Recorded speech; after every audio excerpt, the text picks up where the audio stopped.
ওম গম গণপতে নমঃ। ওম হ্রিম হ্রিম শ্রীম শ্রীম লক্ষ্মী বাসুদেবায় নমঃ। আপনাদের সবাইকে আমাদের পরিবার ভাগ্যালাপে সাদর অভ্যর্থনা জানাচ্ছি। আজকে খুবই গুরুত্বপূর্ণ তথ্য প্রদান করব। ঘুম থেকে উঠে যে 6টি কাজ ভুলেও করবেন না। যেই 6টি কাজ করলে আপনার জীবন দুঃখময় হয়ে উঠবে, দারিদ্রতাপূর্ণ হয়ে উঠবে। সেই 6টি কাজ কি? আমরা ম্যাক্সিমাম মানুষ জানি না, 99% মানুষ আমরা ভুল করি। সেই 6টি কাজ কি সে সম্পর্কে আপনাদেরকে আমরা জানাবো। তার আগে আপনাদেরকে অনুরোধ করব, চ্যানেলটিকে সাবস্ক্রাইব করে পাশে থাকা বেল আইকনটি ক্লিক করবেন। আমাদের ভিডিও ভালো লাগলে লাইক করবেন, শেয়ার করবেন। ভিডিওটি অবশ্যই শেষ পর্যন্ত দেখবেন। আপনাদের মনে যে কোনো প্রশ্ন আসুক, যে কোনো প্রশ্ন আসলে সেটি আমাদেরকে আপনারা লিখে পাঠাতে পারেন। আমরা সেই প্রশ্নের উত্তর অবশ্যই ভিডিও আকারে দেব। এবং আমাদের জীবনের একটি উদ্দেশ্য সনাতনী শাস্ত্রের প্রক্রিয়া পদ্ধতি আপনাদের কাছে উত্থাপন করা, আমাদের জীবনকে সুন্দর করে তোলা এবং আপনাদের সমস্ত সমস্যার পাশে থাকা।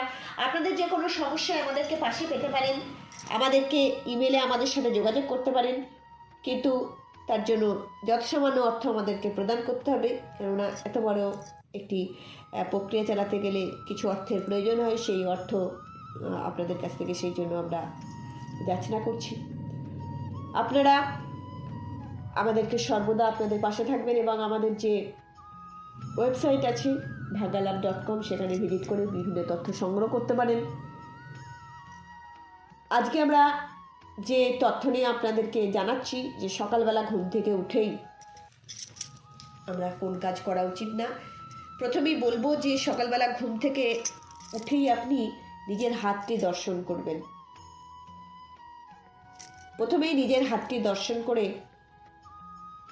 অবশ্যই ভগবানের নাম স্মরণ করবেন। তারপরে আপনি, আমাদের অনেকের স্বভাব আছে ঘুম থেকে উঠেই আমরা তাড়াতাড়ি যে আয়নাটা দেখি। বাসি মুখে আয়না দেখা কখনোই উচিত নয়। এতে দারিদ্রতার আবাহন হয়, দারিদ্রতা আসে। একটা জিনিস চিন্তা করে দেখুন, ঘুম থেকে উঠে নিশ্চয়ই মুখ দেখলে নিশ্চয়ই সুন্দর লাগবে না। আর আমরা সবাই নিজেকে সুন্দর মনে করতে চাই।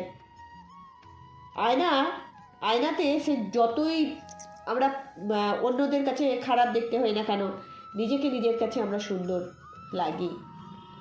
সব থেকে সুন্দর লাগে নিজের কাছে যখন একা একা আয়নার সামনে আমরা দাঁড়াই, তাই না?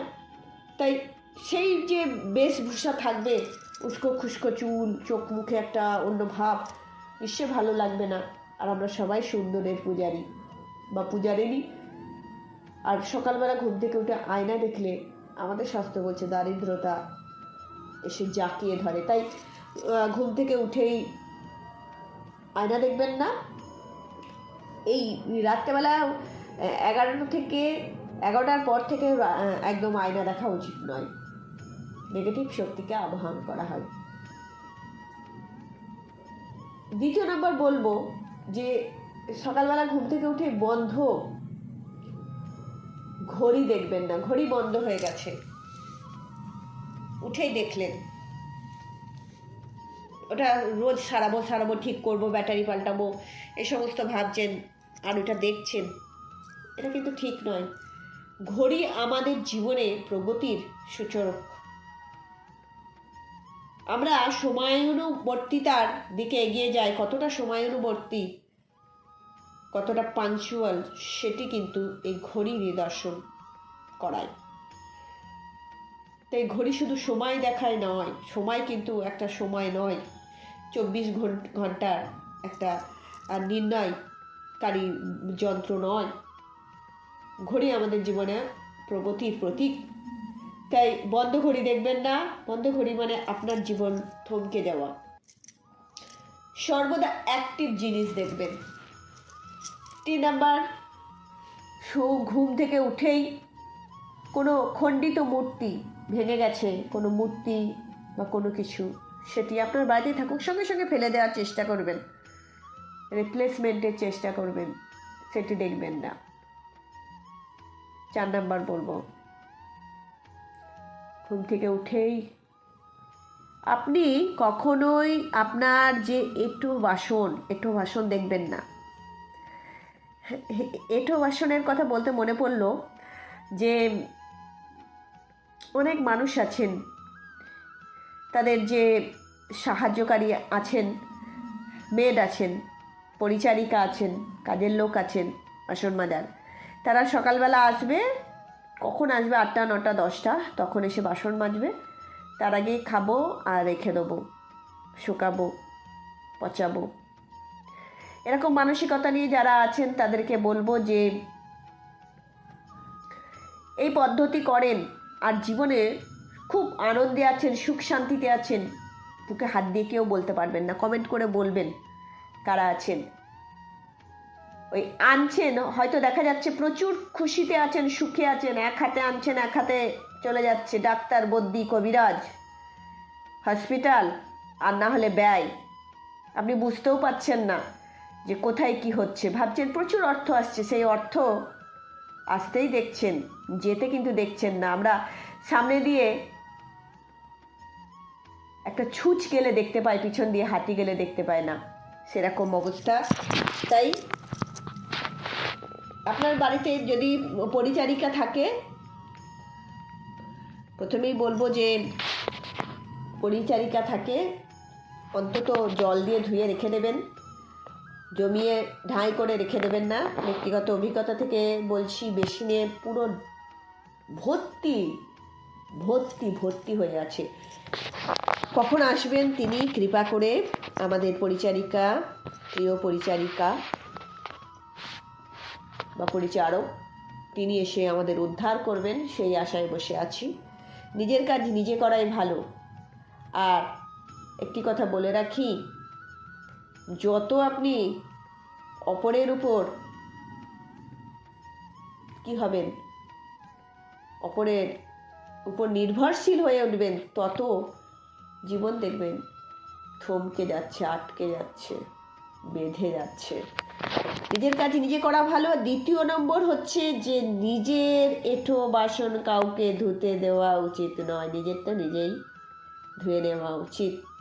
এখনও পৃথিবীতে অনেক মানুষ পাবেন নিজের এঁঠো বাসন কাউকে ধুতে দেন না। দেখুন, এই নিয়ে অনেক কমেন্ট আসবে, কিন্তু স্বাস্থ্যসম্মত উপায় আপনাদেরকে জানালাম। নিজের কাজ নিজে করার চেষ্টা করবেন, এতে শরীর স্বাস্থ্য ভালো থাকবে, মনও ভালো থাকবে, আর আপনি নিজের কাছে জবাবদিহি করতে পারবেন। দ্বিতীয় নাম্বার, কোনো পাপ করবেন না। 5 নাম্বার বলবো যে ঘুম থেকে উঠেই আবারও বিছানায় শুয়ে পড়বেন না। এটি কিন্তু একটি বদ অভ্যাস। আর শাস্ত্রে বর্ণনা করা আছে দিবানিদ্রা কিন্তু অলসতার প্রতীক, যেমন দারিদ্রতার প্রতীক, দিবানিদ্রা কিন্তু মা লক্ষ্মীকে রুষ্ট করে, তাই অবশ্যই এটি করবেন না। 6 নাম্বার বলবো যে সকালবেলা ঘুম থেকে উঠেই গালে হাত দিয়ে, মাথায় হাত দিয়ে কোনো কিছু চিন্তা করতে বসে যাবেন না, কেননা মর্নিং সোলস দি ডেজ মানে হচ্ছে সকালবেলার দেখে বোঝা যায় সারাটা দিন কেমন যাবে। তাই শুভ শুভ চিন্তা ভাবনা করে ভগবানের নাম করে দিনটা শুরু করুন, তাকে উৎসর্গ করে। সমস্ত কার্য যখনই করবেন, শ্রীকৃষ্ণ সমর্পয়ামি, শ্রীকৃষ্ণ সমর্পয়ামি, রাধে সমর্পয়ামি, শ্রী বিষ্ণু সমর্পয়ামি, শ্রী রাম সমর্পয়ামি, শ্রী সীতারাম সমর্পয়ামি, শ্রী রাধেশ্যাম সমর্পয়ামি। অর্থাৎ নিজের সমস্ত কাজ